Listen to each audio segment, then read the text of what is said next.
자, 행사 시작하겠습니다.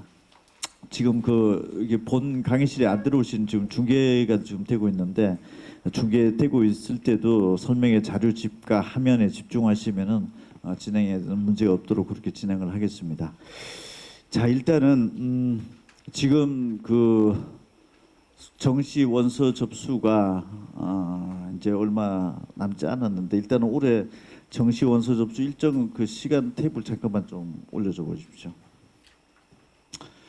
12월 29일부터 12월 31일까지 월, 하, 수, 3일 동안 접수를 하죠. 3일 동안 접수를 하는데 보통 때는 한 4일 정도를 주죠. 4일 정도를 주는데 올해는 모든 대학이 처음과 끝이 같습니다. 근데 보통 때는 한 4일을 주면서 원서 접수가 먼저 시작하는 대학이 있고 먼저 끝나는 대학이 있고 하루 정도 늦게 시작하는 대학이 있고 하루 정도 늦게 끝나는 대학들이 있는데, 그러면은 원서 접수가 시작이 되는 이미 된 대학들에서 어떤 대학 어떤 학과들의 움직임이 어떤지에 대해서는 일단 조금 눈으로 좀 보고 눈치 작전할 수 있는 시간적인 것들이 좀 있죠. 그리고 상위권 대학의 흐름이 어떤지, 상위권 학과의 흐름이 어떤지 이런 부분들을 보면서 세 군데 대학으로 압축했던 대학들을 조금 더 수정할 수도 있는 시간적 여유도 조금은 있을 수 있죠. 근데 금년도는 일제히 같이 시작을 하고 같이 클로징을 하기 때문에 그런 어떤 시간적 여유가 없다라고 봐야 됩니다. 그리고 올해는 일단은 영어가 불수능으로서 어려웠다. 그러면은 비슷한 대학들에 있어서도 영어 비중을 높게 주는 대학과 낮게 주는 대학.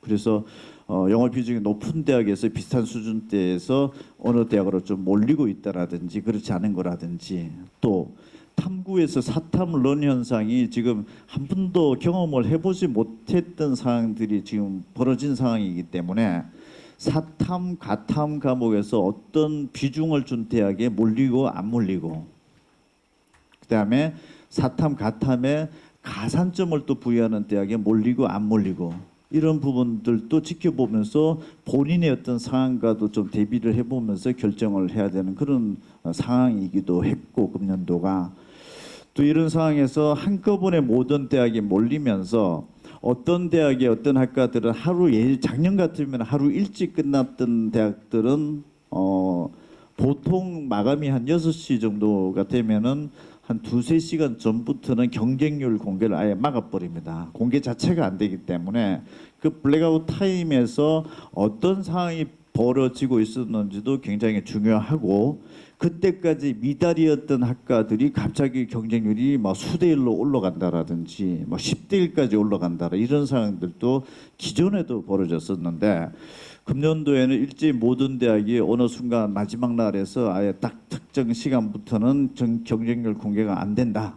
그러면은 수험생 대부분 학생들은 그때 또 원서를 내려고 또 스탠바이를 하고 준비를 하고 있었을 텐데, 그때 어느 대학에 원서를 내야 될지 굉장히 고민스러울 수가 있고, 또 상황에 따라서는 상상할 수 없었던 경쟁률이 높아질 수 있는 학과 대학이 발생할 수도 있고, 또 반대로 뭐 정시 모집 인원에 정말 사실상 미달까지 발생하는 학과까지도 있을 가능성 등이 모두 다 열려져 있습니다. 그래서 금년도 정시 원서 접수 일정이 예전에 비해서 굉장히 지금 현재 달라져 있다라고 하는 부분들도 정시 지원 판도에 있어서는 달라질 수 있는 상황, 또 그게 달라진다라고 하면은 경쟁률 합격선에도 상당한 영향을 미칠 수 있는 것들일 수 있기 때문에 사전에 정말 좀 신중하게 모든 것들을 잘 좀 어떤 결정을 하고 스크린을 좀 철저하게 좀 해야 되고, 막상 원서 접수가 시작이 되고 나면은 예전이랑은 다른 상황이고, 예전에 어떤 데일리로 경쟁률이 추세가 이렇게 됐다라고 하는 부분들은 금년도에는 상황과 일치하지 않습니다. 그래서 이런 부분들도 있다라는 것을 일단 사전에 말씀을 드립니다. 제가 지금 좀 말씀을 드리고자 하는 것은,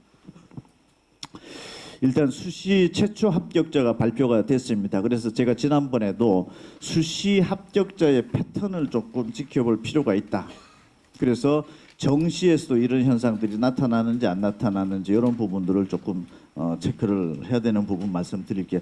저희 스텝 밖에서 이 목소리 들리면은 저 마이크 조금만 좀 올려주십시오. 저희 스텝 지금 밖에 계시면은 저 마이크 조금만 볼륨 좀 올려주십시오. 지금 자료집 한 2페이지를 한번 봐보십시오. 자료집 2페이지 보시면은 서울대, 연세대, 고려대가 수시 최초 합격자를 딱 발표를 하고 등록금을 내라고 했더니 연세대, 고려대 한 전체 합격생 중에서 46.3%, 46.6%가 일단 등록을 포기했습니다. 그러면은 연대, 고대 합격생 중에서 약 절반은 타 대학에 중복 합격을 했다. 그래서 그 대학으로 가버렸고 이 대학에서 등록을 포기했고, 그래서 여기에 해당하는 인원만큼이 지금 어저께부터 추가 합격자 명단 통보가 들어갔고 지금 진행이 되는데, 어쨌든 연세대, 고려대 수시 최초 합격생 중에서 절반은 일단 등록을 포기했고, 이 규모는 최근 5년 사이에 최대 규모로 발생을 했습니다. 1차 뚜껑을 열었을 때 일단 연대, 고대급 들어간 애들은 다른 대학에 더 많이 붙었다.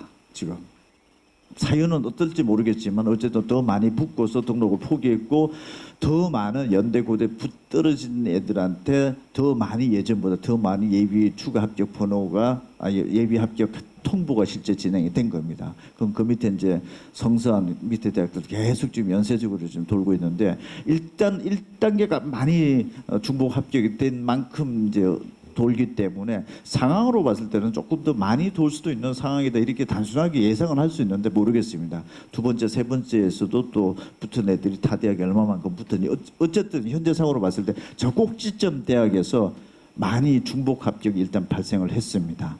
인문계 쪽으로 보면은 연세대, 고려대가 인문계는 거의 한 20명 정도고, 특히 연세대가 조금 더 줄었고 고려대는 좀 비슷하니까 이건 뭐 연대, 고대 상황에서 인문계 쪽은 뭐 비슷하거나 조금 덜 돌고 있다. 인문계 쪽에서는 중복 합격을 좀 덜 했다. 뭐 그 인원은 그렇게 많지는 않지만 어쨌든 지금 현재 금년도 수험생들의 수시에서 내신 성적을 가지고 이 대학 저 대학 더 많이 붙지는 않고 있다, 전년에 비해서. 그다음에 자연계 쪽으로 가보면은 지금 5년 새 최고로 지금 더 중복 합격이 많아졌습니다. 그래서 연대, 고대 정도 붙는 애들은 학교 내신 성적 가지고서 이곳 저곳을 현재 더 많이 붙고 있는 상황이다. 그러면은 조심스럽게 저희가 예측을 했는데 올해 이상하게 조금 문과 쪽의 학생들이 좀 경쟁이 치열한 것 같고, 정시에서도 그럴 것 같고, 수시에서도 지원자가 많았었고, 주요 상위권 대학에서 자연계 지원자 수는 한 7,000명 줄었고 인문계 지원자 수는 한 15,000명 늘었었고 그런 상황인데, 그럼 인문계는 학교 내신 경쟁도 좀 심해지고 이러다 보니까 같이 중복 합격 숫자도 좀 줄지 않았겠느냐, 이렇게 예측을 추정을 하는 것을 같은 맥락으로서 좀 볼 수 있는 거고, 그럼 정시 때 가보면은 문과 쪽 애들은 수능도 고득점이 많았기 때문에 지금 현재 막 컴팩트하게 밀집되어져 있고 경쟁이 좀 치열하지 않겠느냐, 이렇게 볼 수도 있는 거고, 그다음에 자연계 쪽에서는 어쨌든 연고대 붙은 애들이 다른 대학도 더 많이 붙었다는 얘기 자체는 내 내신 성적을 가지고서 6개 원서 냈던 것 중에서 보통 2-3군데 붙었던 애들이 올해는 3-4군데 붙는다. 그럼 학교 내신 성적 좋은 애들이 뭔가 경합 비딩 구간에서는 예전보다는 좀 못하지 않느냐. 그래서 한번 내가 내신 성적이 좋으면 더 많은 곳을 붙고 있는 상황이다. 그러면은 수시 때도 이런 상황이다 보니까 정시 때도 지금 현재 가탐 인원이 줄었죠, 많이 고득점이. 그러면은 이과 쪽에서 경쟁 비딩 구도는 지금 현재 1차 뚜껑 열어놓은 걸로 봤을 때는 조금 문과 쪽보다는 좀 여유가 있지 않느냐, 이런 상황들이 조심스럽게 현재 진행되고 있는 상황입니다. 그리고 의대 쪽에 보면은 서울대는 한 명도 안 빠질 거예요. 연세대, 고려대 지금 수시 합격생 중에서 연세대, 의대 수시 붙었다. 어저께 44.4%가 등록을 포기했고, 뭐 연대, 의대 붙고 다 서울대, 의대 쪽으로 일단 붙었다는 추정이 되는 거고, 고려대, 의대 붙은 학생들 중에서 58.2%가 일단 등록을 포기했고 늘었어요. 일단은 연대, 고대, 의대 붙은 애들도 한 군데 붙은 것보다는 두 군데 예전에 비해서는 조금 더 많이 붙었던 상황이 되는 거고, 그다음에 작년에 의대 모집 정원이 한 1,500명 갑자기 늘었을 때보다 중복 합격은 지금 더 많아져서 등록 포기 계좌가 일단 더 많았다. 그러니까 그만큼 의대 연대 고대권에 가는 의대 합격생들의 학교 내신 성적 학생들도 조금은 더 널널하게 뭔가 붙고 있다. 더 많이 붙고 있다. 이런 상황으로 지금 나오고 있고 약대나 치대 같은 경우에도 뭐 약대는 연세대 약대가 지금 현재 38.9% 등록 포기했고 치대는 연세대 치대가 44.1% 현재 등록 포기했고 사폐지는 학과별로 지금 보면은 뭐 서울대학교는 거의 안 빠졌는데 고려대학교는 정치교육과 정체 합격생의 71.7%, 경영대학 62.1%, 경제학과 60%, 70% 이들 대학 학과에서 붙고도 일단 등록 포기했고 뭐 서울대로 대부분 갔다는 얘기가 되고 물리학과, 기계공학부, 전기전자공학부가 지금 현재 67%, 66% 동시에 타대학 붙고 나갔다. 서울대 공대를 붙었거나 뭐 의대를 붙었거나 약대를 붙었거나 이렇게 막 흩어져서 한 70% 정도 동시에 붙어버렸다. 등록 포기했다. 이렇게 되는 거고 연세대학교 지금 융합인문사회학부 같은 경우 61.5% 등록 포기했고 자연계 쪽에서는 지금 현재 74.2% 첨단 컴퓨팅학부, 전기전자공학부, 화공생명공학부 한 70% 정도 일단 등록 포기. 자연계가 지금 등록 포기 비율도 좀 높고 숫자도 좀 높고 그랬다니까 자연계가 현재 상황으로 봤을 때는 수시 예비 번호도 조금 더 많이 돌 수도 있는 것 같고 그렇습니다. 현재 구도는 12월 24일까지 최종이 진행이 될 거고 그러면은 자연계가 얼마만큼 이렇게 중복 합격도 많아져서 계속 밀려서 올라가고 하다 보면은 우수한 학생들이 수시에서 대량 수능 우수한 학생들까지 뽑혀 나갔을 경우에 지금 자연계 정시 구도 판도는 예전이랑 좀 달라질 수도 있는 거고 인문계도 현재는 자연계보다는 좀 덜 지금 돌고 있는 상황이었지만은 그래도 예전에 비해서는 좀 비슷하게 지금 많이 좀 돌고 있는 상황입니다. 그래서 특이한 점은 안 나타났는데 자연계가 중복 합격이 일단 많다. 5년 새 지금 최고 많다. 이 정도가 꼭지점에서 벌어지는 상황입니다. 그럼 밑에 지금 연쇄적인 어떤 그 흐름들은 큰 폭으로 뭔가 눈덩이처럼 폭으로 불어날 수도 있는 상황이 자연계 쪽에서는 지금 현재 스타트되고 있는 것 같고 6페이지 의대 쪽, 뭐 의대 상관이 없다 하더라도 한번 봐보겠습니다. 지금 발표한 대학은 요 대학만 최초 합격자를 공식적으로 발표를 했는데 연대, 가톨릭대, 고려대, 서울대, 이대 요 5개 대학이 발표를 했는데 상황으로 보면은 지금 한 10% 정도 대가 중복 합격이 더 많아졌습니다. 이들 대학에서 연대, 의대 수시 붙었던 학생들 중에서 44.4% 등록 포기, 카톨릭대 의대 수시 붙은 학생들 중에서 41.1%, 고려대 58.2%, 이하여대 26.1%. 전반적으로 서울권 의대 수시 합격생이 전년에 비해서 중복 합격이 많다. 그러면 이과 차상위권 애들도 더 많이 중복 합격을 붙고 있다. 연고대도 더 많이 붙고 있고 치고 올라가면은 의대 쪽 라인에서도 서울권 의대 붙은 애들은 다른 대학 복수 의대를 더 많이 붙었다. 그래서 지금 이런 상황이고 지방권 의대는 줄었습니다. 중복이. 그래서 지방권은 올해 의대 모집 정원이 축소됐죠. 지방권이 대폭 축소된 거나 다름없고 하다 보니까 지방권 애들이 서울로 지금 덜 올라와서 그런 것 같고 서울 애들은 지방권 애들이 덜 치고 올라와서 그런지 어쨌든 한 개 붙은 것들은 한 2개 붙는 셈으로 가는 거고 지방권 애들은 중복 합격의 비율이 낮아지고 있습니다. 그냥 붙으면 그대로 가야 되는 분위기고 덜 붙고 있다. 그리고 이거는 지방권 지역인재 전형의 모집 인원도 줄었고 그래서 그렇고 전반적으로 금년도 지난해 의대 모집 정원이 1,500명 갑자기 뽑다 보니까 금년도 뭔가 자연계 최상위권의 학교 내신 성적 때도 좀 예전만 못하지 않느냐라는 생각도 듭니다. 그래서 한 번 내신 성적 좋은 애들 여러 군데 지금 더 붙고 있는 양상이 벌어지는 정도가 현재 상황입니다. 12월 24일까지 어떻게 진행되는지를 보고 이제 25일이 되면은 최종적으로 수시에 못 뽑는 인원이 얼마만큼 발생을 했느냐. 그게 이제 정시의 선발 인원에 연결이 되는 거죠. 그럼 여러분들은 지금 막 정시 전략을 짜고 있는데 현재 이 시점에도 내가 가고자 하는 대학의 학과에서 정시 모집 인원을 모르죠. 그래서 25일 날, 26일 날, 27일, 28일 돼야 알 수가 있고 상황에 따라서는 29일 날 원서 접수가 시작이 됐는데 그때도 안 나오는 대학이 있습니다. 모집 정원 자체가.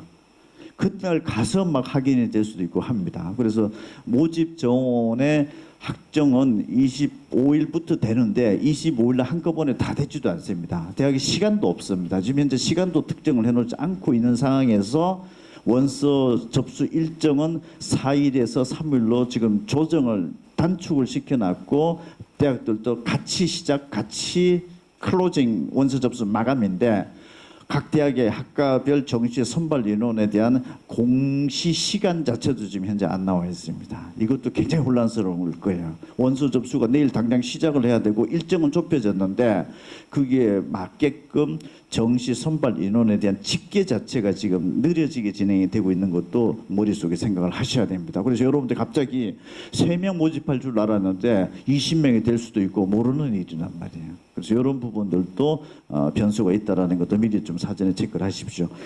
자, 7페이지 이제 탐구 변수 변환 표준 점수를 각 대학들에서 공개를 했습니다. 일단 현재까지 공개된 것 위주로 일단 말씀을 드릴게요.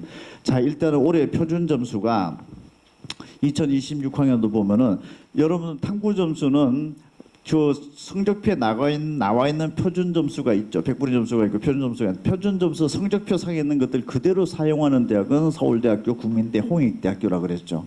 그걸로 놓고 보면은 지금 현재 금년도는 74점 찍혀 있는 표준 점수가 제일 높은 점수입니다. 74점에 찍혀 있는 애들은 지금 현재 사탐은 한 명도 없고요. 가탐은 37명이 있고 이렇습니다. 여러분 성적표상의 표준 점수를 딱 동그라미 치면은 대충의 전국 인원이 뭐 69점이다라고 표준 점수 찍혀 있으면은 지금 69점이다 하면은 지금 사탐은 8,600명, 가탐은 3,700명으로 월등히 지금 사탐 인원이 많은 상황입니다. 표준 점수를 점수대별로 보면은 사탐, 가탐, 응시 인원 분포도로 봤을 때는 사탐이 훨씬 많은 구도가 되는 거고 변환 표준 점수를 쓴다라고 하면 여러분 성적표 상에 100분위 점수를 동그라미를 치고 이 100분위 점수에 맞는 것이 여러분들 점수가 뭐 67점이 나왔다 하더라도 우리 대학에서는 뭐 사탐일 때는 이 점수고 가탐일 때는 이 점수입니다라고 발표하는 대학도 있고 사탐, 가탐 신경 쓰지 마시고 그냥 100분위 점수가 뭐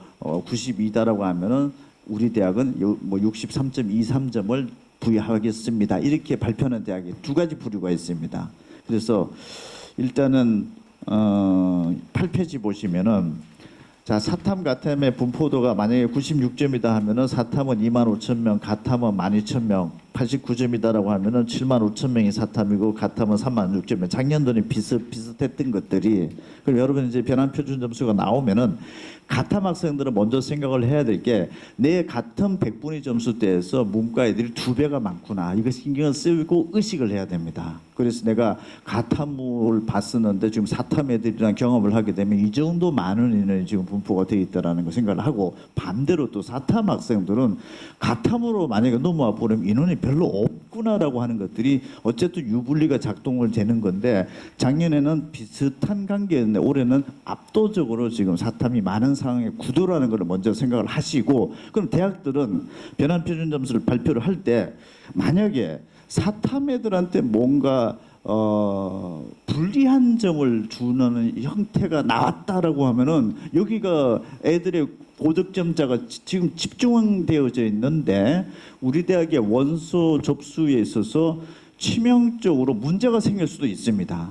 지금 사탐이 훨씬 많은데 사탐 애들이 여기 원서를 낼 때는 좀 불이익을 당한다라는 게 만약에 나온다라고 하면은 저 대학의 정시 원서 점수를 비슷한 대학에서는 다른 대학으로 몰릴 가능성이 높다는 생각을 하게 되죠.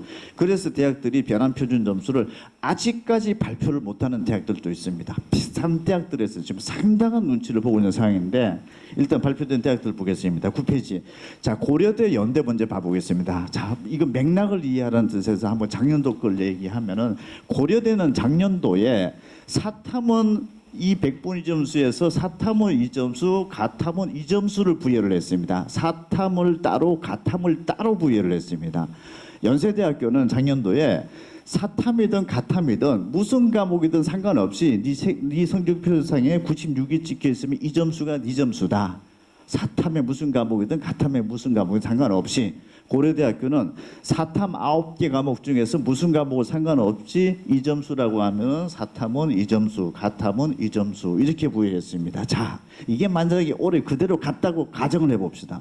그대로 갔다라고 하면은 고려대학교는 사탐, 가탐 100분위 점수 중에서 살짝 가탐 점수가 높죠. 가탐에 뭔가 페이브를 줬죠.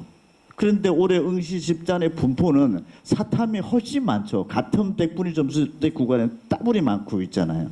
만약에 이렇게 됐다라고 하면은 저 사탐 고득점 학생들은 고려대학교 문과 쪽에서는 모르겠지만은 이과 쪽에서 지금 사탐 하나 가탐 하나를 선택한 집단들도 있을 수 있고 막 섞여져 있죠. 그러면은 가탐한테 지능 구도가 되잖아요. 지금 같은 100분위 점수 얘한테 점수를 조금이라도 더 얹어주니까 고대는 고민이 많을 수밖에 없었겠죠. 그래서 결론은 어떻게 했냐면은 고려대학교 2026학년도 좀 화면 올려보죠. 통합 발표해 버렸어요. 차이 안 두겠다. 사탐이든 가탐이든 이 점수 때면은 똑같다. 심지어 연대랑 똑같게 발표했습니다. 이게 이제 이 응시 지율 수험생의 분포 특징 구도를 보면서 대학의 즉각적인 반응입니다. 그래서 연세대 고려대는 판단을 할 때 하나밖에 없습니다. 내려가 봅시다. 다음 페이지. 어디에다 비중을 많이 두느냐. 그래서 일단 인문계 쪽으로 봤을 때는 탐구 쪽에 비중이 높은 거니까 탐구를 잘했다. 고득점의 상황이다. 탐구가 유리한 과목이다 싶으면 연대 고대 쪽으로 봤을 때는 고대 쪽에 일단 이걸로 판단할 수밖에 없고 변환 표준 점수표는 똑같기 때문에 지금. 그리고 고려대학교가 바꿨습니다. 점수 적용 방식을. 그리고 만약에 연대 같은 경우에 여기 사탐에다가 가산점을 준다라고 하면 이제 고민을 좀 해봐야겠죠. 가탐에 응시한 학생이 과연 여기에 집어넣었을 때 점수도 조금 분포도가 낮고 사탐의 분포도는 높은 애들이 모여서 이럴 때 이제 가탐을 한 과목이라도 이제 선택한 학생들은 여기 좀 넣었을 때는 경계 워닝은 바로 들어온 거고 밑에 자연계 쪽도 가탐에 지금 일제히 지금 이 가산점을 주고 있는 거기 때문에 사탐 성적이 웬만한 또 고득점자는 이걸 극복할 수 있는지 없는지도 한번 체크를 해볼 필요가 있고 왜냐 사탐의 고득점이 원체 많기 때문에 지금. 연고대는 어쨌든 고려대가 바뀌어졌다라는 게 중요한 사안이고 어저께인가 그저께 발표를 했는데 예상은 저도 했지만 고려대학교 이렇게 가감하게 바꿀 줄은 저도 좀 놀랐습니다. 그래서 이렇게 바뀌어졌고 11페이지 이대 서울시립대는 발표했습니다. 작년도에는 어쨌든 이 두 개 대학은 사탐 따로 가탐 따로 발표합니다. 사탐은 100분위 점수 대별로 2점수, 가탐은 100분위 점수 대별 2점수. 서울시립 때는 이렇게 발표를 했는데 1등급 때나 2등급 때 자세히 들여다보면은 작년도에 이대나 서울시립 때는 가탐이 뭔가 살짝 좀 페이브가 더 크네요 점수가. 이런 구도였는데 올해 발표한 걸 한번 봐볼게요. 2026학년도에 1등급 구간 때는 이대는 살짝 사회탐구에다 지금 얹어줬습니다. 페이브를 거의 다 오른쪽에 갔다가 그 다음에 서울시립대도 지금 사탐에다가 지금 1등급 때는 지금 얹어줬네요. 뭔가 페이브를 이제 오른쪽에 다 줬다가 왼쪽으로 지금 무게 비중이 갔죠. 이것도 올해 좀 고득점자들이 이쪽에 다 몰려있구나라는 걸 어느 정도 생각을 했던 거는 같은데 어쨌든 외형상으로 이렇습니다. 또 내려와 보면은 이쪽 구간으로 내려와 보면은 또 가탐이 좀 많고 그런데 자, 이대하고 서울시립대는 이건 외형상이 이렇고 또 한산에서 점수 룰이 있습니다. 자기 점수 96점에 해당하는 게 요 점수면은 이게 자기가 요 내게 요 점수인데 이 최고 점수랑 나누기 위해서 비율 관계를 보는 방식을 적용합니다. 그래서 이 점수 자체가 낮으면 낮을수록 내가 여기에서 차지하는 비율이 높아지게 되겠죠, 이게. 그래서 그런 방식으로 계산을 해보니까 결론이 뭐냐. 지금 복잡한 외형은 이런데 이대나 서울시립대 같은 경우에는 무조건 가탐의 페이버를 줬습니다. 그냥 형식적으로는 지금 이렇게 막 사탐 지그재그로 돼 있는데 결론적으로 이대나 서울시립대는 같은 100분위 점수대라고 하면은 가탐이 조금 더 높게 형성이 돼 있어요. 왜 그렇게 된지 모르겠지만은 일단 저희가 계산을 해봤더니 그런 결론이 나왔습니다.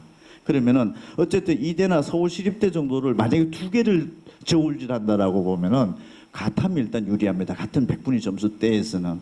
그러면은 만약에 가탐이 유리한데 사탐에다가 가산점을 준다라고 하면 불리해질 수가 좀 있죠. 근데 만약에 가탐이 유리한데 사탐에서 인문계에서 가산점이 만약에 없다.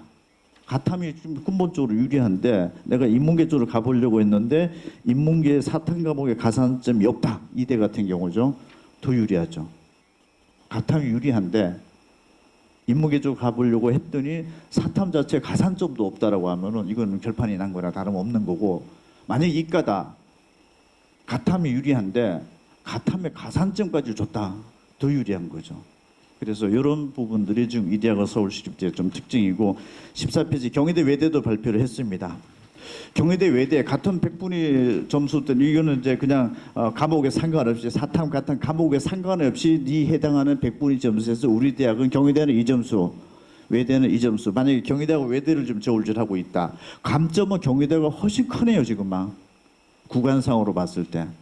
그러면은 지금 현재 이것만 외형상으로 놓고 보더라도 경희대학교가 이건 사가탐의 유불리는 없는데, 사가탐의 유불리는 어떤 가산점을 주느냐 안 주느냐만 체크를 하면 되는 거고, 지금 현재 과목 간의 유불리는 없는데 두 대학 간의 비중으로 놓고 봤을 때는 경희대학교가 굉장히 세게 지금 감점을 지금 주고 있는 상황이 되는 거고 그러네요. 그래서 이거는 만약에 탐구 점수가 좀 고득점이다라고 싶으면은 경희대 외대 중에서는 경희대 쪽, 탐구 과목에서 내가 좀 상대적으로 약한데 총점 순으로 봤을 때는 경희대 외대를 좀 비딘 구간이다라고 하면은 탐구를 좀 덜 잘 못 봤다 보면은 좀 덜 주는 비중을 두고 있는 외대 쪽에 지금 현재 판단을 해야 된다라는 거고, 15페이지 보면은 역시 비중상도 경희대학교가 높게 되어 있고 감점도 좀 높게 되어 있는 그런 구도로 되어 있네요 지금 이미. 그다음에 16페이지 건국대, 숭실대, 세종대, 인하대, 아주대, 여기도 지금 현재 공식 학점 발표했습니다. 아주대학교가 작년도에는 사탐원 2점수, 가탐원 2점수 따로따로 발표했던 것을 올해는 사탐, 가탐 고려대학교 방식이랑 똑같이 그냥 통합 발표했습니다. 과목 신경 안 쓰겠다. 이거 고려했겠죠 아주대학교도. 그래서 건국대나 숭실대나 세종대나 인하대나 아주대나 여기서 보면은 각 백분위 점수대별로 점수 부여해 주는 거 비슷하죠. 그리고 나머지 오른쪽에 아예 제가 박싱을 했습니다. 똑같이 책정이 돼 있죠. 그래서 비슷한 라이벌 대학들끼리에 있어서 어떻게든 보면 점수 구도상을 좀 염두를 해두고 이런 상황이고, 역시 이 대학들은 17페이지 가산점을 주느냐 안 주느냐 이 부분들로서 일단 결정을 해봐야 될 것 같은 거고, 사탐, 다탐의 과목 간의 어떤 유불리는 지금 현재 없이 그냥 통합적으로 통합 변표 이렇게 주어진 방식으로 했습니다. 자, 여기까지 일단 발표된 건데 또 들어오는 대로 또 내용이 있으면 또 말씀드리기로, 현재까지 주요 대학 발표했던 거는 이렇게 발표됐고, 어느 정도 대학들도 지금 현재 사탐론이 원체 세게 나오다 보니까 이런 부분들을 지금 현재 감안을 하면서 좀 발표에는 경향이 지금 나타나고 있다. 이렇게 일단 이해를 하시고, 뭘 좀 집중적으로 체크를 해야 되는 것이 맥락을 다시 한번 더 짚어드렸습니다. 지난 시간까지는 이게 학정 발표가 거의 없었기 때문에 그랬는데 지금 학정 발표되는 상황으로 봤을 때 대학들도 저는 움직임이 벌어지고 있다는 얘기 자체는 여러분들도 유불리랑 따져볼 필요가 있는 거죠. 어느 대학에서 비슷한 대학 간에 있어서. 그 다음에 18페이지 채점 결과가 12월 5일 날 나오고, 제가 지난주에 말씀을 드렸습니다. 지금 채점 결과가 나오고 나서 성적표 받아봤을 때 지금 현재 이 점수대로 이 대학을 찔러보고 있습니다라고 했고, 12월 12일 날 수시 최초 합격자가 발표 통보가 됐고, 그날 합격자 발표가 됐던 애들은 더 이상 정시에서 미련을 가질 필요가 없죠. 다 빠져나갔죠. 그때 남아서 정시를 계속 어플라이를 해보고 있었던 애들은 합격 통보를 아예 안 받았거나 예비번호 받았던 애들 정도, 예비번호 받았던 애들 중에서 가능성이 좀 희박한 학생들이 정시를 계속 어플라이를 좀 해봤다라고 가정을 둘 수가 있죠. 그랬을 때 어떤 성적 변화가 좀 있었는지를 보면서 여러분들도 지금 현재 29일 날 부터 정시 원서 접수 시작할 때 내가 어떤 대학을 지금 생각을 하고 있는데 내 생각이랑 비슷한지 아니면 차이가 있는지 한번 스크린하는 정보입니다. 이 자료가 18페이지 보시면은 일단 2026학년도, 2025학년도도 같은 시간대별로 채점 결과가 나왔을 때 수시 발표가 나왔을 때 상황 변화가 이랬었고, 올해는 수시 합격자가 발표 전 일단 채점 결과가 나왔을 때 지난주 설명했던 내용에서 이 자료가 왼쪽에 나갔었고, 오른쪽에 수시 최초 합격 발표 이후 일단 대학의 변화가 있는지 한번 좌우를 한번 봐보시고요. 총점의 변화가 있는지 한번 살펴봐 보시고, 인문계열에서 총점은 오히려 조금 높아졌거나 비슷해 가고 있구나. 서울대, 고려대, 연세대, 한양대, 성균관대학교 순으로 일단 수시 최초 합격자가 빠져나간 이후의 대학의 순서도 일단은 거의 비슷하게 같이 가고 있구나라고 보시고, 밑에 대학으로 내려올수록 총점, 국수탐, 합산, 표준 점수는 몇 점이고 대학의 순서는 현재 변화가 있는지 없는지. 19페이지 조금 하단 쪽의 대학으로 내려가 봤더니 지금 320점대가 형성됐던 것이 330점대로 지금 높아지고 있네요. 인문계 쪽의 하단 쪽의 대학 라인업들이 지금 서울권이냐 지방권이냐 경계선에 있는 학생들의 움직임들은 조금 점수를 상향으로 지금 보면서 뭔가 조금 보수적 접근 태도가 지금 나타나고 있기도 하고 그러네요. 그다음에 20페이지는 자연계 쪽에서는 채점 결과 발표됐을 때는 서울대, 연세대, 고려대 순서였는데 채점 1차 최초 합격자 발표 이후 고려대학교가 1등으로 올라가고 서울대학교가 떨어지기 시작하고 서강대, 연세대, 성균관대 순으로 일단 점수 변화도 소폭 있기 시작하고 있고, 합격선 점수대, 합격선이 아니라 지원하고 있는 학생들의 이 대학의 점수도 지금 약간 떨어지고 있는 상황이 벌어지고 있고, 대학의 라인업은 순서가 지금 바뀌어질 정도가 되고 있고, 상황에 따라서는 정시 합격은 원래 대학은 저쪽에 갈래가 이쪽 대학에 갈 수도 있고, 고려대 합격선이 상황에 따라서는 정시 합격선이 서울대보다 높아질 수도 있고, 상황에 따라서는 서울대 고려대 합격선이 연세대 합격선보다 높아질 수도 있고 뭐 등등이 지금 현재 벌어질 수도 있죠. 막상 이게 현실화되었을 경우에. 그래서 이렇게 자연계의 기복이 좀 큰 거는, 자연계가 인문계와랑 다르게 자연계는 의대, 치대, 한의대, 수의대, 약대가 6,400명 선발 라인업을 가지고 있죠. 저 위에서. 이 위로 얼마만큼 빨리 올라갔느냐에 따라서 저 밑에 남아있는 서울대, 연세대, 고려대 이하의 자연계 학과의 합격선이 이만큼 바뀌어질 수도 있는 거고, 참고적으로 올해 서울대학교, 연세대학교 정시 합격 점수 비공개입니다. 지금 이 시간에도. 작년에 의대 모집 정원이 1,500명이나 늘었죠. 그래서 1,500명이나 늘었던 애들이 만약에 서울대, 연대, 고대로 그대로 갔을 거냐, 아니면 의대 쪽으로 쭉 빠지다 보니까 이 서영고에서 밑에 있는 대학의 공대 합격 점수가 바뀌어졌을 거냐 안 바뀌어졌을 거냐. 그래서 우리가 일반적으로 생각하는 대학의 브랜드 순서는 그런데 빨려가고 막 이렇게 이게 뭔가 좀 뭐 변화가 생기다 보니까 결과론적으로는 우리가 생각했던 브랜드 순서랑 점수가 불일치할 가능성도 있지 않느냐. 그래서 현재 상황은 합격자, 수시 합격자 발표 전과 수시 합격자 발표 이후의 상황 변화는 이렇게 나타나고 있습니다. 이게 12월 24일 추가 합격자까지 다 빠져나간 그 이후의 상황은 어떠할는지도 또 지켜봐야 될 상황이기도 하고 그러네요. 그리고 21페이지 자연계 최하위권 때는 329점에서 지금 320점대로 낮아지고 있네요. 인문계랑 반대 상황이네요. 인문계는 밑에 라인업이 지금 320에서 330점대로 높아지는 추세로 지금 방향이 바뀌어지고 있고, 자연계 쪽에서는 오히려 하락하는 추세가 나타나고 있고, 대학의 순서도 지금 현재 바뀌어지고 있는 구도가 나타나고 있고, 여기에 결정적 변수는 의대, 치대, 한의대, 수의대, 약대가 합격자를 발표했던 상황에 중대 변수로 지금 작동되고 있는 것 같습니다. 22페이지. 인문계 쪽에서 영어는 지금 서영고 라인에서는 2.20 등급, 성균관대, 서강대, 한양대 라인에서는 지금 수시 최초 합격자 발표 이후에 2.20, 중앙대, 경희대 라인에서는 2.2 등급. 대강 여러분들이 현재 정시를 준비하고 있다. 이들 대학의 라인업들이 한 2점 초반대 등급 정도가 됐다는 얘기죠. 대부분의 2등급을 기반을 두면서 3등급 대학생들이 여기를 지금 노려보고 있는 거고, 작년도 2025학년도 동일 시점, 동일 기간에 딱 비교를 해봤을 때는 서영고가 1.7이었고 2025학년도 그다음에 성균관대 쪽이 1.91 등급, 그다음에 중앙대 경희대 라인업이 2.01 등급. 왼쪽과 오른쪽으로 봤을 때 2025학년도 수시 최초 합격자 발표 직후의 라인업, 2026학년도 수시 최초 합격자 발표했을 때 지금 현재 점수 변화 낮아지고 있는 거는 추세적으로 지금 같이 가고 있네요. 작년도보다는 영어가 어려워져서.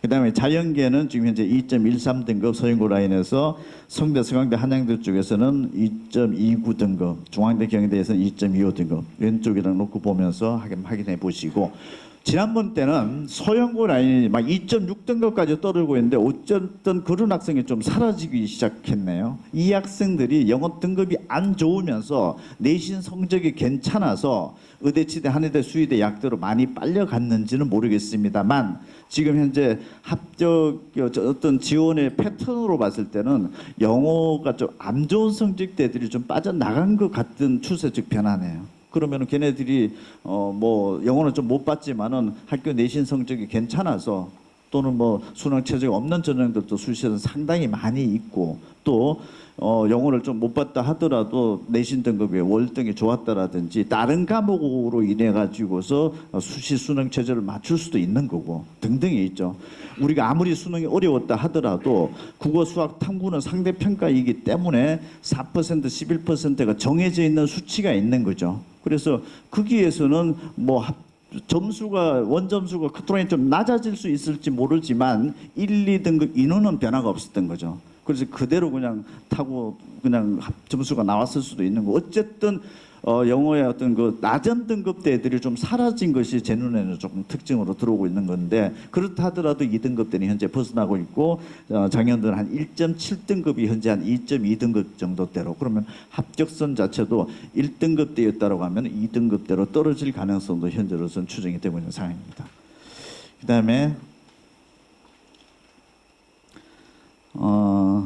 탐구 과목별 조합을 보면은 수시 최초 합격자 발표 직후에 보면은, 자, 인문계 서영고 라인에서 가탐을 2과목 신청한 학생들이 지금 고려대학교의 전체 지원자 중에서 한 17%가 가탐 2과목 응시한 애가 고려대 인문계를 지금 현재 노크를 해보고 있는 상황이고, 왼쪽과 오른쪽 그냥 합격자 발표 전에 사탐 하나 가탐 하나가 서영고 라인에서 지금 찔러보고 있나 13%였는데 지금 현재 발표가 되고 나더니 2.2%로 뚝 떨어졌네요. 그럼 사탐 하나 가탐 하나로 신청을 해서 수능을 봤던 애가 지금 서영고 라인에서는 수시에서 대거 합격으로 빠져나간 건지, 어쨌든 지금 현재 남아있는 학생들은 사탐 하나 가탐 하나의 콤비네이션 자체가 떨어지기 시작하고 있고, 가탐 2과목 어떻게 보면 이과 학생으로 추정이 되는 건데 고려대학교는 지금 현재 많이 찔러보고 있는 상황이고, 성균관대, 서강대, 한양대 쪽도 보니까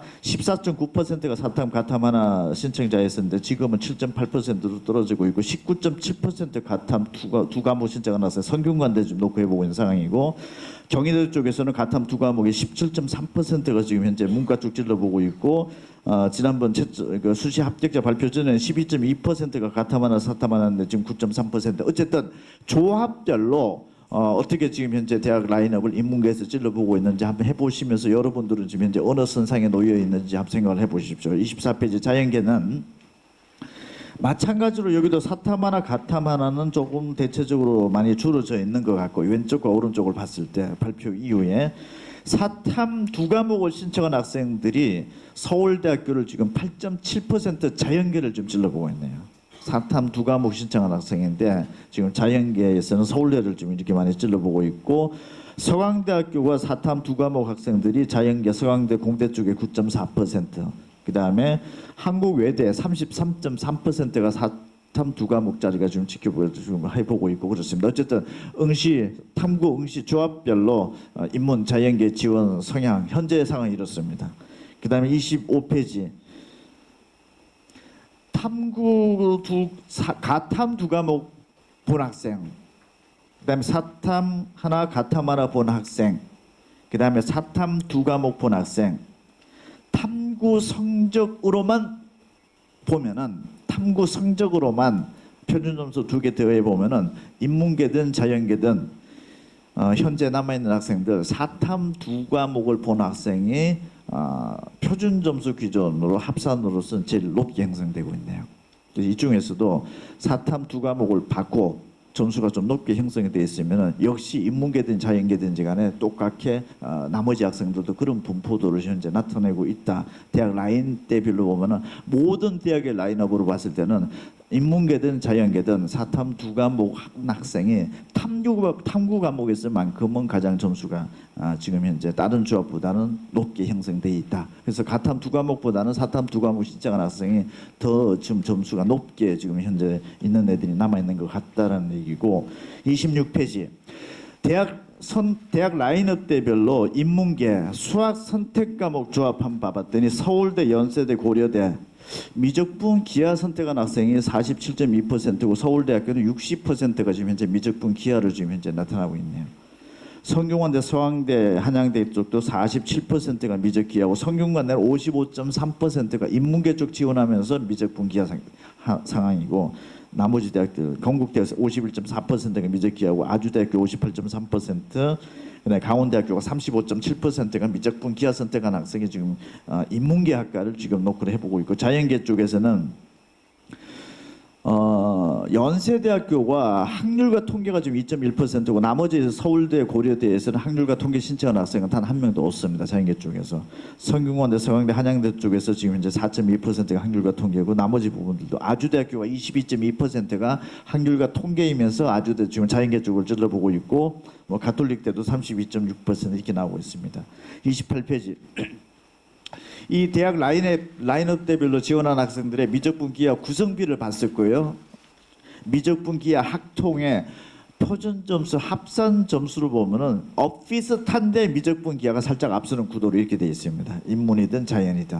그래서 지금 현재 수학의 응시 조합대별로 지원군을 받고 그 지원군들의 미적분 기하 점수와 학률과 통계 점수를 비교를 해봤을 때는 이런 라인업대에서 지금 현재 점수가 형성되고 있습니다.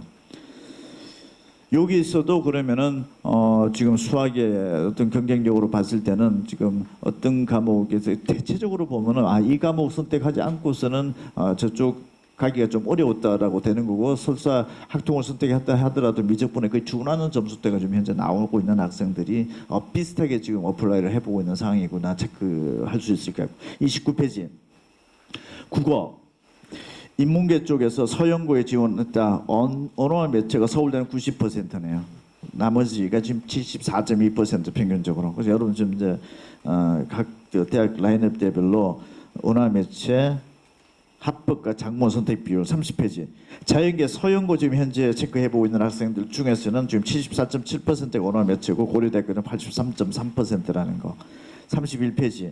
언어와 매체와 합법과 작문에 구성비는 그랬었고 실제 이 국어의 표준 점수 합산 점수는 좀 여기도 근소하게 언어 매체가 좀 앞서고 있는 상황이다. 이렇게 지금 현재 형성되고 있습니다. 32페이지는 과목별 유불리 다시 한번 진단을 해보시는데 서영고, 성수한, 중경 이외에 뭐 여기 대학 라인업대별로 오른쪽에 수시 합격자 발표 이후의 상황 총점이 몇 점 된지 아까 총점 순으로서 보셨는데 국어, 수학, 탐구 2과목, 영어까지 이 학생들의 점수 분포들을 내 거랑 비교를 해보십시오. 비슷한 점수대에서 현재 남아있는 학생들이 국어는 몇 점, 수학은 몇 점, 탐구는 몇 점인데 내 거 여기다 대입시켜 가지고서 내가 뭐가 좀 앞서고 있고 뭐가 뒤쳐져 있는지를 최종적으로 한번 점검해보고 변화가 있는지 없는지 있다라고 하면 가중치 다시 한번 들여다 봐야 되는 상황이고 없으면 현재 상태 계속하고 있구나 점검 한번 해보시고 현재 문과 쪽에서는 전 구간의 수학 점수가 제일 안 나오고 있고 전 구간의 국어 점수가 제일 높게 형성되고 있는 건 특별하게 변동이 없는 것 같습니다 지금. 그 다음에 33페이지 자연계 쪽에서 가보면은 마찬가지로 내 점수랑 총점이랑 일단 비교를 해보시고 높고 낮은 과목을 보고 자연계 쪽에서 가보면은 국어가 높은 점수대 구간대 있고 밑에 대학으로 내려오면은 국어보다는 수학이 조금 높은 점수대가 있고 전 라인업대에서는 탐구 과목이 현재 가장 낮게 형성이 되어져 있다라는 거. 이거 보시면서 현재 추세가 좀 특별한 변화가 있는지 없는지 내 거랑 꼭 비교를 해보십시오. 거기에서 유불리 진단을 해서 가중치를 타고 들어가야 된다라는 거. 여기 지금 현재 상황이고 34페이지. 수시 합격자 발표 직후 서영고 라인에서는 일단 써본 학생들이 고대를 제일 많이 써보고 다음에 연세대, 서울대 순서대로 써보고 있습니다. 지금 성균관대, 서강대, 한양대는 성균관대, 한양대를 비슷하게 쓰고 있고 서강대 라인 쪽으로 써보고 있고, 그래서 여러분들 지금 현재 대학을 요 라인대에서 쓰고 있다라고 하면은 현재 어느 정도로 지금 현재 구성비가 이렇게 나타나고 있는데 여러분들의 조합은 어떤지 한번 비교 한번 해보시고 35페이지 자연계다. 서영고 라인에서 지금 써보려고 하는 학생들은 고려대, 연세대, 서울대 순으로 지금 현재 확인 작업을 해보고 있는 상황입니다. 36페이지. 서울대 지원 학생을 기준점으로 놓고 본다라고 하면은 한양대, 성균관대, 고려대 순서대로 지금 현재 정시 3회 지원 횟수의 빈도수는 이렇습니다. 자연계 쪽에서 서울대를 써보고 있다라면 다음은 고려대, 연세대, 서강대 라인업들이고, 그다음에 37페이지 성균관대학교에서는 중앙대, 한양대, 서강대가 인문계 라인이고, 자연계 쪽에서는 서강대, 고려대, 중앙대 순. 그다음에 중앙대 지원자들은 지금 현재 한양대, 경희대, 성균관대 인문계열이고, 자연계 쪽에서는 경희대, 서강대, 성균관대. 건국대 한번 확인해 보시고, 숭실대학도 40페이지 한번 확인해 보십시오. 그다음에 한성대학교. 지금 저희가 급하게 돌렸습니다. 일단 수시 12월 12일 날 최초 합격자가 발표가 됐고 지금 계속 돌고 있죠. 계속 돌고 있고 12월 24일까지 밤 10시까지 최종 종료가 되고 나면은 12월 25일 이제 남아 있는 학생들 있죠. 이랬든 뭐 어떻게 했든지 간에 전화까지 안 왔다 끝. 얘네들이 지금 금년도에 어떻게 남느냐? 평상시대로 그대로 남을지 아니면 금년도가 뭐 영어도 어렵게 출제됐고 특히 사탐론의 변수가 있고 의대 모집 정원의 축소 변수가 있고 이랬을 때 지금 현재 인문계 자연계의 수능판 남아있는 학생들의 득점 분포가 지난해랑 큰 변화가 없다라고 하면은 뭐 그냥 변화가 없는 대로 대충 갈 것 같은데, 만약에 변화가 있는지 없는지는 저희도 25일, 26일, 27일, 28일 집중적으로 한번 체크를 하고 잡다 보니까 현재 예정은 29일 날 한번 여러분들한테 이런 기회가 있을 걸로 지금 현재 예상을 하고 지금 현재 계획을 하고 있습니다. 그래서 저는 지난번에도 말씀드렸듯이 현재 저희에서 예측 점수로 잠깐만 좀 보아볼까요? 큰 변화는 없는 것 같습니다. 현재까지는.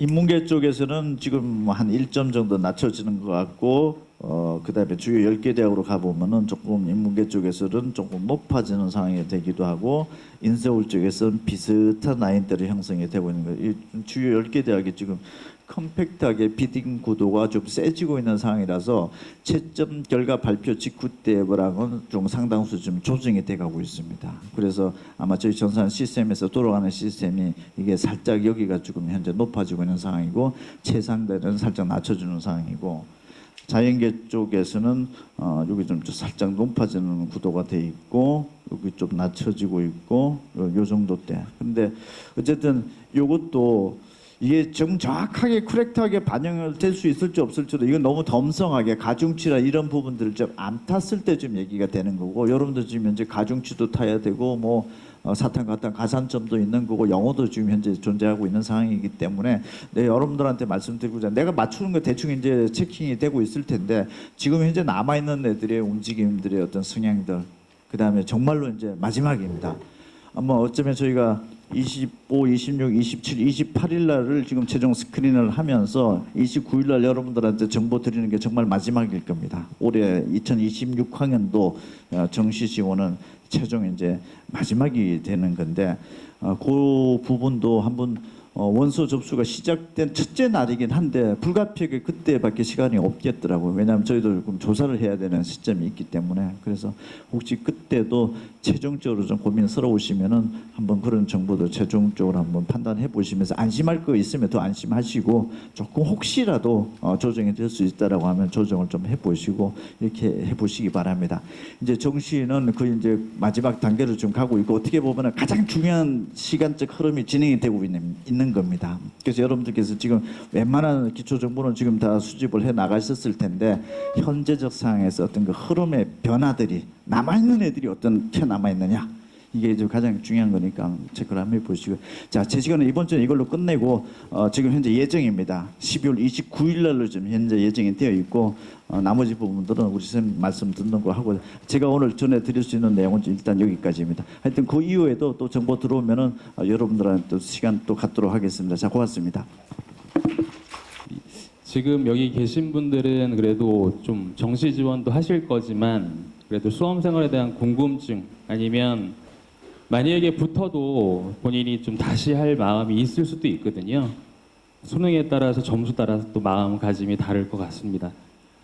학원에서 준비한 내용이 아주 뭐 학원에 굉장히 자랑을 한다기보다는 이 시기가 시기인 만큼, 만약에 도전을 하거나 계획을 짜는 친구들 사례 중심으로 어떻게 생활을 했고 뭐 어떤 이유로 해서 좀 안 나왔는가 좀 예를 들어 드릴 거예요. 그 공통점 한번 찾아보시고 본인이 필요한 프로그램이라고 생각하시면 나중에 적극적으로 상담도 하시면 좋겠습니다. 학원 생활 사실은 적응력의 문제인데 이게 가장 기본인 것 같습니다. 그래서 다 읽어보시면 굉장히 뻔한 얘기일 수도 있고 아주 상식적인 얘기인데, 이 부분을 제일 못 지키는 걸 4가지를 좀 제가 캐치를 한 거예요. 그래서 수면 시간 유지돼야 되는데 보통 학생들이 한 1, 2월까지는 잘 지키다가 3월 달, 4월 달 되면 본인 컨디션이 좀 무너지거나 생활에 변화가 좀 옵니다. 마음에 좀 변화가 있는 것 같아요. 그래서 이거는 되게 간단하게 생각하셔야 돼요. 그냥 잠자는 시간 정하고 가자. 11시 반이든 12시 반이든 일어나는 시간이 정해지면 거기에서 수면 시간 빼면 된다라는 꼭 계산을 하고 움직이자는 거고요. 이 부분도 고등학생들이 제일 힘들어하는 부분입니다. 사실은 국수형 탐을 공부하는 애들이 별로 없고 수시 최저 맞춘 애들은 2한 맞춘 애들이 많고, 그리고 자신 있는 걸 많이 먼저 하다 보니까 실력도 있고 되게 피지컬도 좋은데 점수가 안 나오는 경우가 처음에 몰입 공부, 좀 쏠련 공부를 해요. 균형 잡힌 공부를 처음부터 해야 되겠다. 논술은 또 학생 컨디션 따라서 3월, 4월, 5월, 6월 요거는 좀 차이가 있겠습니다.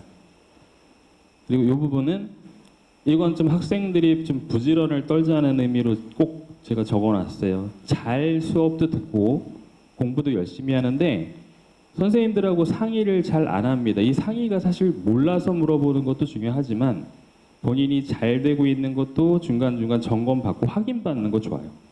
그래서 뭘 더 해야 될지 꼭 피드백을 받자라는 거고요. 마지막은 우리 학생들, 우리 되게 진지한 학생들 몇 분 계신데, 이거 흐름으로 가시면 안 되고 한 달에 한 번씩 미리 계획 짜셔서 냉장고에 붙여놓으시고 당당하게 쉴 때 쉬세요. 그렇지 않으면 친구 연락 오는 대로 또 나가게 되고, 그러니까 그냥 한 달에 몇 번 쉬겠다 미리 발표하고 편하게 쉬십시오. 노는 거하고는 구별하셨으면 좋겠어요. 이 4가지는 수험생활 내내 꼭 지키셨으면 합니다. 적응 방법 되게 간단하죠. 잘 나오면 되는 거고, 아까 지켜야 될 항목하고 되게 연관성이 있으니까 지각결석 굉장히 중요해요. 통계내 보면 사실은 자기 자세의 문제이기 때문에 지각결석 많이 하는 학생들이 점수가 잘 나오진 않는 것 같습니다. 그리고 한 주를 국수형 탐탐 공부를 해봐야지 본인이 어느 정도 체력, 지구력이 있는지 보니까 꼭 일주일 제대로 공부하고 그러면 1개월 공부하는 힘을 한번 길러보고 계획을 또 짜면 좋겠다. 이 부분 공부하다 보면 생각 많아져요. 잘 될 때 있고 안 될 때 있고 왜 앉아있는가 생각도 들고, 자, 단순하게 생각하셔야 돼요. 수험 생활은 다 비슷하다 생각하시고 그냥 이렇게 좀 답답하거나 힘들 때 선생님들 찾아가세요. 뭐 어떤 선생님이든 상관없습니다. 편하게 생각하는 선생님 찾아가서 본인이 이런 마음이 있습니다라고 좀 어필을 하시면 마음의 부담이 좀 덜 겁니다. 남자친구들 특히 의리도 있고 운동 잘하는 친구들 있을 것 같은데 친구 관계는 사실 끊을 수는 없어요. 근데 이걸 어떻게 조절하냐면 그냥 조용하게 부모님하고 인지한서 집에서 모였으면 좋겠는데 그게 또 힘들다면 당분간은 만나지 말아야죠. 근데 주로 언제 만나냐면요. 부모님들 잘 하다가 6평 보고 만나요. 잘 봤을 때 오히려 더 많이 만나고 그때 좀 풀어지는 경우가 많습니다. 그러니까 리듬이 좀 깨지는 거 만난다고 큰일 나는 거 아니지 않나요 하는데 그것도 되게 좀 조심해야죠. 그래서 이 부분 꼭 좀 관리를 받았으면 좋겠고 의지를 좀 가졌으면 좋겠어요. 기숙을 가도 마찬가지입니다. 휴가 나오면 똑같습니다. 그래서 이거는 어디에 있냐 상관없이 생각을 좀 하자. 부적응은 또 그 반대예요. 이거에서 좀 포인트를 제가 잡으려고 쓴 게 이 부분에서 결국에는 일탈이 좀 와요. 금요일까지 잘 하다가 토요일 날 오전 오후 되면은 5시 6시 되면 여기하고 오목교 쪽에 재수생들이 쫙 모이거든요. 그러면 친구들 찾아오고 화장하고 오고 남자애들 멋부리고 옵니다. 주로 대학생 아니면 기숙학원에서 휴가 나올 애들. 그러면 여기서 놀면 선생님 걸리니까 홍대로 가요. 거기서 또 놀다가 밤새 들어오고 학원에 전화 오고 집에 안 왔어요. 이렇게 해서 이틀 망가지면 일주일 날라갑니다. 그래서 이 부분 꼭 진짜 지켜야 됩니다. 이거 만약에 내가 못 지킨다. 그러면 내가 공부에 대한 진지함이 없구나까지 생각할 필요도 있습니다. 그래서 이거 생각하시고 이런 일이 있다 분명히 발생될 수 있으니까 조심하셔야 되고요. 이거는 공부가 오히려 좀 잘 되고 하는 이 의욕이 있는 아이들 중에서 이거 되게 처음에 빨리 하려고 잡을 수 있는 것만 막 몰입해서 해요. 그래서 이거 해놓고 다음 단계 가겠다 그러는데 재수하는 동안에 어느 학원이든 3번 정도의 반복기가 있습니다. 먼저 빨리 빼도 또 볼 거거든요. 근데 제대로 안 보면 또 볼 때 또 빨라야 돼요. 그래서 처음에는 좀 하나하나씩 잡아서 몰입하지 말고 차분하게 좀 잡고 가자. 그 후에는 빨라질 수 있다는 생각하시고 초반 대비를 하셨으면 좋겠어요. 자, 성공, 실패 이렇게 표현하려다가 그냥 향상했냐 하락했냐인데 이 부분은 사실은 최상위권 아이들은 배제했고요. 중상위권 출발자도 배제했습니다. 그 친구들은 원래 자기 학습 능력이 있어서 잘 가니까. 근데 대부분 재수하는 층이 제일 많은 게 100분이 한 185에서 215점 사이 이 친구들만 데이터를 좀 뽑아봤어요. 물론 저희 학원에서도 성적이 떨어진 애가 있습니다. 근데 저희도 반성하고 그걸 데이터를 분석 중이고요. 향상된 애와 하락된 애의 공통점을 한번 찾아보려고 이걸 좀 소개해드리는 거니까 좀 주의 깊게 봐주세요. 이 친구는 209점 컨디션에서 44점, 많은 점수의 향상은 아니지만 경기권에서 인서울권이 가능한 점수가 됐는데요. 국어, 영어 부분이 좀 오늘 어려워서 좀 피해를 본 영어긴 합니다. 근데 이 학생이 학습 태도나 평상시 선생님들의 좀 말씀을 옮겨 적은 건데 본인이 탐구 과목 변경하고 집중하고 이런 거 좋은데요. 이 올릴 수 있는 과목은 처음부터 교정해서 간다가 중요해요. 이거는 혼자서 판단하지 않고 선생님들이 좀 가이드를 하고 상이한 상태로 학습량 조절을 좀 할 거니까 이런 부분도 본인이 좀 갈등이 있거나 방법적으로 모를 때는 상의를 좀 했으면 좋겠다. 이렇게 좀 보시고요. 이 친구는 218 컨디션에서 좀 많이 오르긴 했네요. 아쉽습니다. 이 친구도 국어 때문에 좀 높이 갈 수 있는 학교가 하나 꺾였습니다. 특징은 잠이 굉장히 많은 친구인데 아침에 눈 감고 등원하는데 와서 그래도 뭘 하려고 합니다. 그래서 저희가 아침마다 시험을 그래서 일부러 보거든요. 오면은 국어 시험, 수학 시험, 영어 시험 10문제씩 주는데 하여튼 눈 비비면서 하려고 노력을 많이 했습니다. 그렇게 하고 또 본인이 궁금한 거 있으면 찾아다니면서 적극적으로 물어보고. 근데 중요한 게 물어보면 다 줘요. 그리고 답변도 해주는데 그거대로 또 해보느냐 안 하느냐 용기 같아요. 그거 시간 뺏긴다고 생각하는 애들이 있거든요. 근데 이 친구는 적극적으로 그걸 또 하고 또 찾아가고 그랬습니다. 적극적인 자세가 중요한 학생이다 해서 샘플로 잡아봤고요. 요 점수대에서 이렇게 올라왔습니다. 100분위 점수는 향상이 컸는데 시작점이 조금 낮았던 친구네요. 이 친구는 사례를 든 게 이 친구 탓을 하려는 게 아니라 되게 좀 재수하게 되면 예민할 수밖에 없거든요. 그러니까 생활이 단조로워서 아무 자극도 아닌 거 평상시에는 넘어갈 수 있는 거에 굉장히 민감하게 반응하고 선생님 말 한마디에 상처를 받아요. 친구랑 똑같이 잘 지내가다도. 근데 주변 환경에 대해서 좀 예민한 친구였는데 이것도 환경 변화를 계속 줘야 돼요. 이 친구는 끊임없이 어필을 했습니다. 선생님 자리 바꿔주시고 교실도 저기서 하고 싶고 아니면 혼자서 공부할 수 있는 공간 주세요. 이래서 자기 적응 시간도 있는 학생들이 있어요. 이것도 제공을 하고 본인도 요구를 하셔라.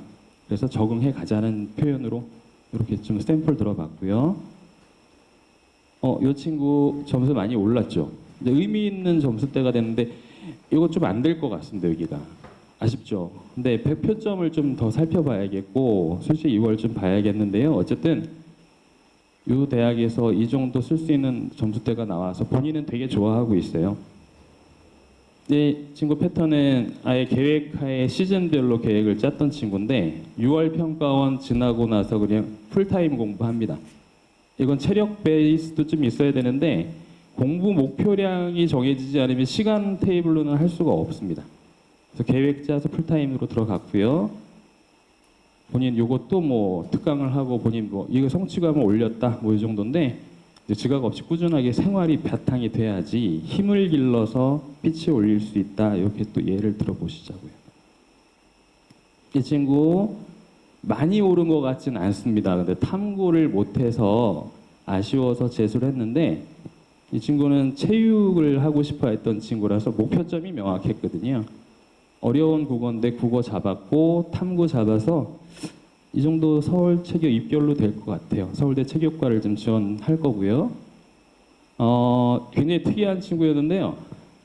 체력적으로도 좀 그렇게 강한 친구는 아니었습니다만 자기의 철저한 생활 관리는 좀 타의 모범이 됐습니다. 이게 무조건 좋은 건 아닌데 화장실 가는 시간 외에 정해놓고 가요. 그래서 그 시간 되지 않으면 화장실 안 가고 물 많이 먹으면 화장실 가야 되니까 입술 적시고 그러니까 그런 정도의 자기 관리 생활하는 친구도 꽤 왕왕이 있습니다. 그래서 이런 것도 저렇게 해서도 생활하는구나 간접 경험 한번 해봤으면 좋겠습니다. 마지막 성공 사례인데요. 뭐 크게 점수라기보다는 출발점에서 좀 많이 상승이 했네요. 서울권 대학을 이제 진학할 것 같고요.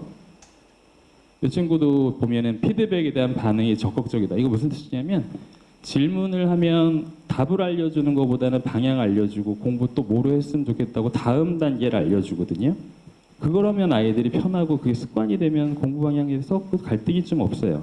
그래서 그거를 충실히 좀 했던 친구고 마찬가지로 또 공통점이 있습니다. 주말 공휴일에 이 친구는 처음부터 사실은 좀 달렸던 친구인데 좀 걱정을 했습니다만 그래도 끝까지 잘 완주를 해서 생활적으로 본인 만족도가 좀 높은 친구예요, 오히려.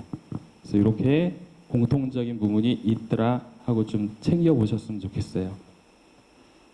이거 좀 길게 볼 내용은 아니에요. 사실은 이제 점수 떨어지는 경우도 있습니다. 왜 그럴까는 모르겠는데 사실은 학원에서 재수를 하고 뭐 단과를 다니든 종합을 다니든 곡선은 수직으로는 안 가더라도 이렇게 완만하게 상승을 가거든요. 근데 수능 때 다시 망가지는 경우들을 왕왕 봐요. 대부분이 거의 똑같아요.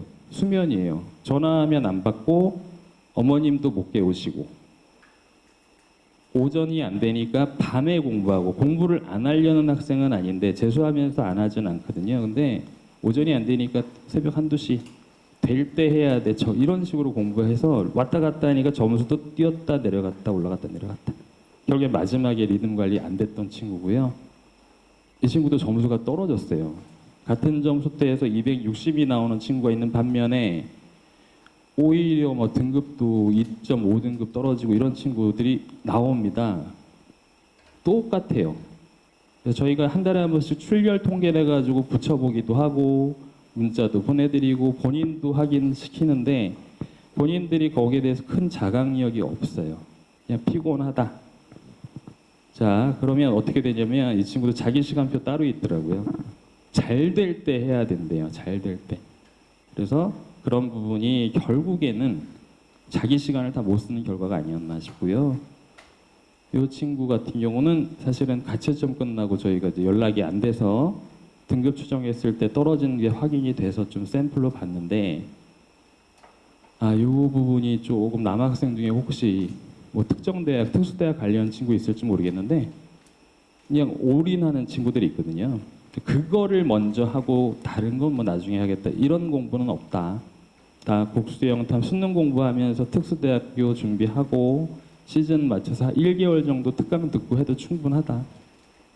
후회하겠습니다 했는데 결국에는 후 7월 이후에는 이제 본인도 믿음 깨지니까 전체적으로 무너졌습니다. 이 학생 한번 또 예를 들어볼게요. 많이 떨어진 것 같아요. 이 친구는. 그래서 이 친구도 연락이 좀 잘 안 되고는 있는데요. 개선 이것도 똑같아요. 이거는 어머님이 항상 학원에 전화하셔가지고 선생님이 좀 잡아주세요. 밤에 핸드폰 합니다. 그 얘기를 하시는데 이 부분은 사실은 학원에서를 잡기가 좀 어려워요. 그래서 아예 재수나 정말 아니면 본인을 위한 다른 성인이 돼서 공부할 때도 이런 이기적 기기 같은 거 관리 못하고 한다면 그 도전이 정말 힘들지 않을까. 좀 어른된 생각을 했으면 좋겠고 단기간이거든요. 그래서 이거로부터 해방이 돼야 되겠다. 심지어 자느라고 6평 시간대 못 와가지고 저희가 문 닫거든요. 6평, 5평 때. 그래서 시험 못 봤습니다. 수능장도 어떻게 갔는지 모르겠어요. 진짜 아침마다 늦게 오니까. 그리고 이 친구는 수학도 좀 되고 지구과학도 했던 친구라 기대를 했던 친구인데요.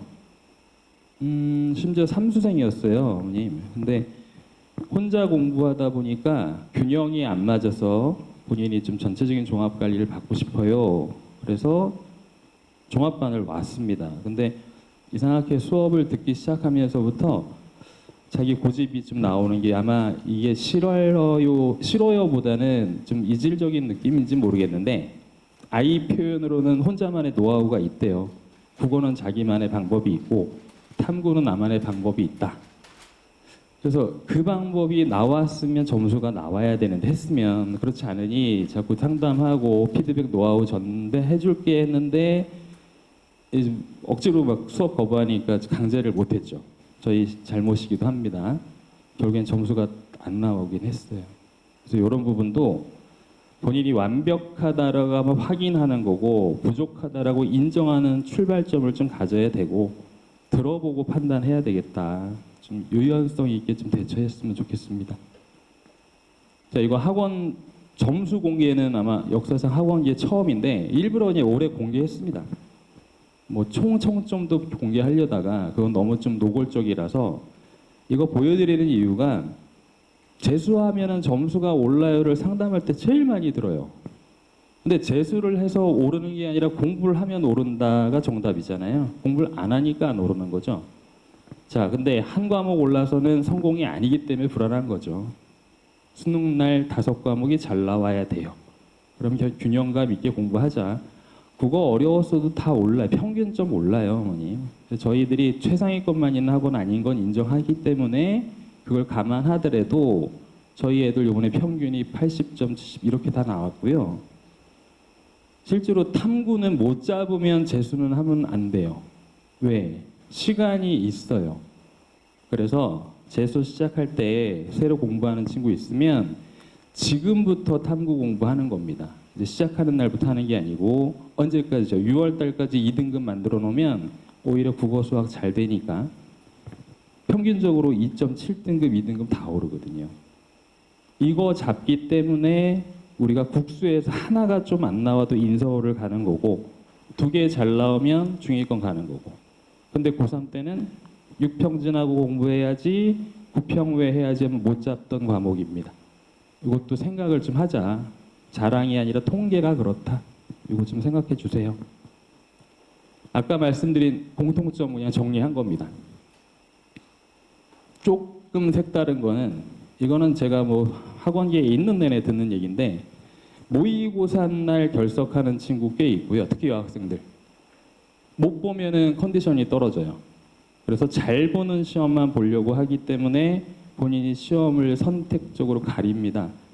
근데 그런 시험, 나한테 맞는 시험은 저는 없다고 보는데 퀄리티를 자꾸 얘기를 해요. 학생들 판단이 나쁜 게 아니고 틀린 게 아닌데 참 희한하게도 상위권 학생은 어떤 시험지를 둬도 잘 풉니다.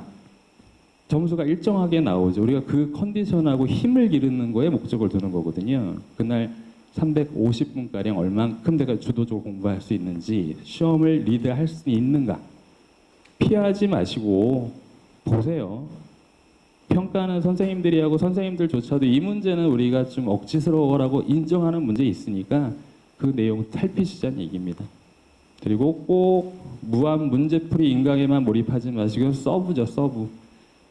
뭐 고등학교 때 많이 해본 방법이니까 익숙하다고 또 하지 마시고 좀 객관화 시켜보시고 현강에서 좋은 점의 특징은 이렇게 얼굴 보면서 이해했는지 확인하고 갈 거니까 그게 부족할 때 인강으로 보강하세요. 요것 좀 챙겨보시고요. 마지막으로 우리 학생들이 좀 알아야 되는 거는 이거는 사실 저의 좌우명이기도 하고 어른이 돼서도 지키려는 건데 태도 변화가 없으면은 이건 바뀔 수가 없죠. 그러니까 시험을 대하는 자세가 아니라 수험생활 태도 변화. 그래서 이게 나한테 얼마나 절실한지도 그렇고 생활도 다 바꿔야 돼요. 그래서 패턴하고 습관을 바뀌어 성적 바뀐다. 사실 이것만 돼도 많은 변화가 올 거예요. 그리고 우리 많은 부모님들은 공부를 좀 잘했고 너무 성실한 친구였다라면 그냥 가만히 두시고 좀 편하게 이제 일상 복귀하시고 옆에서 좀 지켜만 봐주십시오. 그래서 그래야지 아이가 마음이 편합니다. 그렇다고 공부가 좀 안 된 친구는 계속 압박주라는 건 아니고 똑같이 일상 복귀 하시는데 선생님하고 얘기 많이 하시면 되고요. 아까 얘기한 대로 한 5, 6월 됐을 때, 4월 됐을 때 분명히 아이가 다른 행동을 100% 할 거예요. 지금 아이들이 습성이 그렇고 나이대가 그래서 공통점이 있더라고요. 그때 타협하지 마시고 그때 단호하셔야 돼요. 그거 한번 그래라 이건 안 돼요. 그래서 그럴 때는 한번 다시 진지하게 재수생활을 계속 이어갈 건지 판단도 할 정도가 돼야 된다. 타협 없어야 된다라는 거. 저희가 간단하게 그냥 학원, 그래서 어떻게 그러면 저희가 좀 하려고 했냐면 일단 담임 선생님에 대한 역할에 강조를 많이 했는데요. 재수하는 친구들 만나보고 상담 많이 해보면 선생님들하고 대화에 좀 불편해요. 단과 학원 가서도 사실 질문 많이 안 하고 숙제 받아오고 이 정도였지 생활적인 상담하고 계속 대면하자 그러면 물어보면 할 말 없어요. 괜찮아요, 괜찮아요 하는데 그게 예스가 아니더라고요. 근데 어디서 불편함이 오냐면 학습 내용에서 불편함이 제일 어려워서 극복이. 자, 그러면 담임을 누구를 맡길까 고민하다가 저희는 그냥 선생님들이 담임을 하기로 했어요. 작년 그 이전부터 한 3년 된 것 같습니다. 수업을 많이 안 해요, 대신에. 그래야지 내용 상담이 될 거고 그 내용을 가지고 해소점을 같이 고민해 줄 거야. 왜냐하면 지금 점수를 보는 게 아니라 뭘 해야 될지 알려줄 거라서 그래야지 방향 제시가 정확하겠다. 그리고 뭐 등원 관리, 하원 관리, 생활 관리 따로 하는 분도 있겠죠. 저희도 사감원 선생님 있으니까. 근데 전체적인 게 하나라고 봅니다.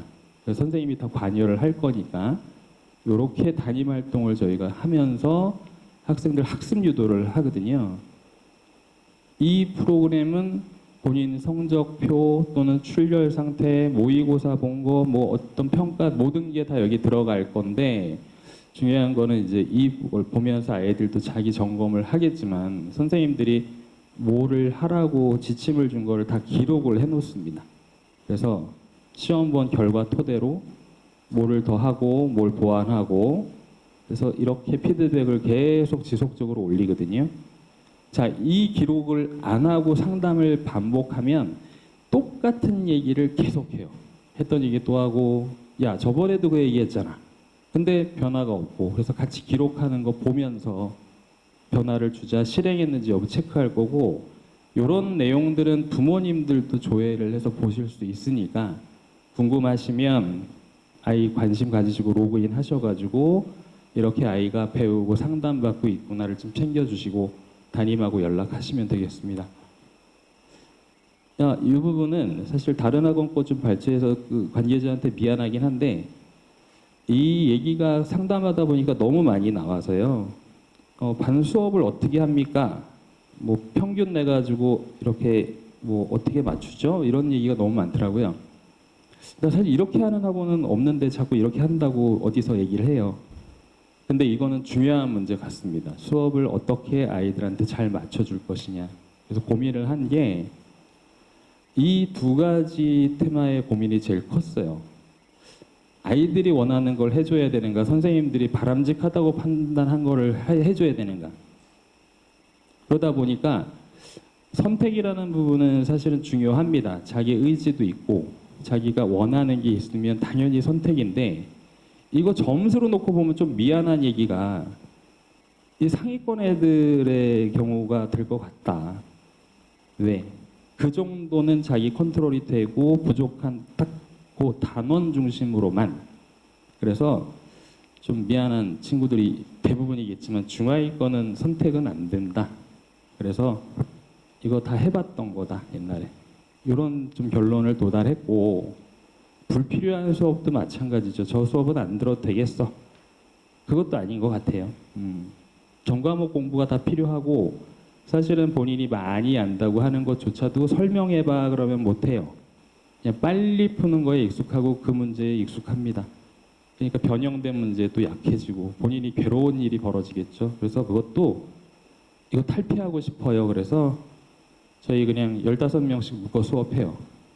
중학교 때나 그때 단과학원 다닐 때 한 8명, 15명 요 정도 했잖아요. 재미있게 했답니다. 그때.